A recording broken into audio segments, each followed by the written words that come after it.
दोस्तों, जिस तरह आप लोगों को पता है कि अभी दिल्ली के जंतर मंतर पे बहुत ज़्यादा ही प्रोटेस्ट चल रहा है और कल जो कुछ भी हुआ उससे आप सब बहुत अच्छे से वाकिफ़ है, क्योंकि आप लोगों ने सारी रील्स देखी होंगी,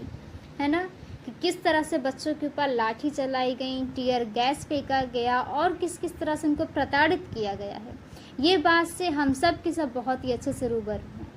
अभी भी बहुत लोग सो रही है, मतलब इस देश की जनता भी बहुत लोग सो रहे हैं जो ना ही वहाँ पहुँच के उस प्रोटेस्ट का समर्थन कर पा रहे हैं और ना ही घर बैठे इस तरह और भी लोगों को प्रेरित कर पा रहे हैं और ना ही उस मैसेज को और लोगों तक पहुँचा पा रहे हैं।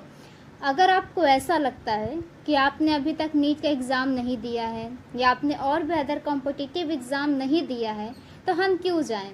या फिर हमारे घर में किसी ने ऐसा नहीं किया, हमारे घर में किसी ने एग्ज़ाम नहीं दिया, तो मैं आपको आज एक बात बता देना चाहती हूँ, आप अपने जीवन में कभी ना कभी तो इन सारी चीज़ों का सामना करेंगे। वो कैसे हो सकता है? कभी आपको अपने स्वास्थ्य से जुड़े किसी भी परेशानी हो, किसी भी तरह की स्वास्थ्य से जुड़ी अगर परेशानी, आपको हेल्थ इश्यू हो, तो आप क्या करेंगे? किसी डॉक्टर के पास जाएंगे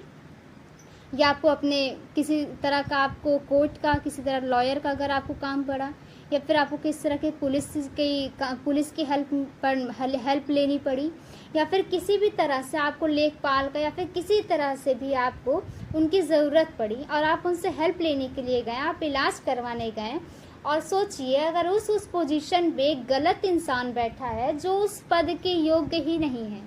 जो उस सीट को डिज़र्व ही नहीं करता है, जो डॉक्टर कहलाने के योग्य ही नहीं है, जिसने पढ़ाई ही नहीं की है। सोचिए अगर ऐसे पदों पे ऐसे लोग बैठे रहेंगे तो क्या आपको अपना जीवन बिताने में आसानी होगी या तकलीफ़ों का सामना करना पड़ेगा? तो आई होप आप लोग इस बात से रिलेट कर पा रहे होंगे कि ये परीक्षा आपने भले दी हो या ना दी हो, लेकिन ये प्रोटेस्ट में बिना परीक्षा दिए हुए लोगों को भी समर्थन करने की ज़रूरत है, इस प्रोटेस्ट को सपोर्ट करने की ज़रूरत है। और जो कल हुआ वो भारत के लिए बहुत ही बुरी दशा थी, मतलब कि हम किस तरह से अपने घर में कंफर्ट जोन में बैठे हैं लेकिन कोई हमारे लिए वहाँ पे लड़ रहा है, वो कितनी, मतलब एक सिंपल सी बात है, हम कैसे खुश हो सकते हैं जब हमारा आधा देश दुखी पड़ा है? हम किस तरह खुश हों या किस तरह खुशी मनाएं,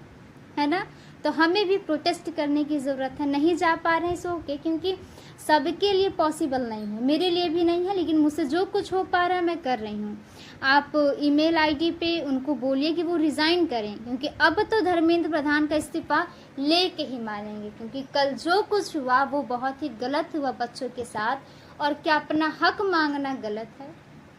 आप कमेंट में ज़रूर बताएं। Thank you.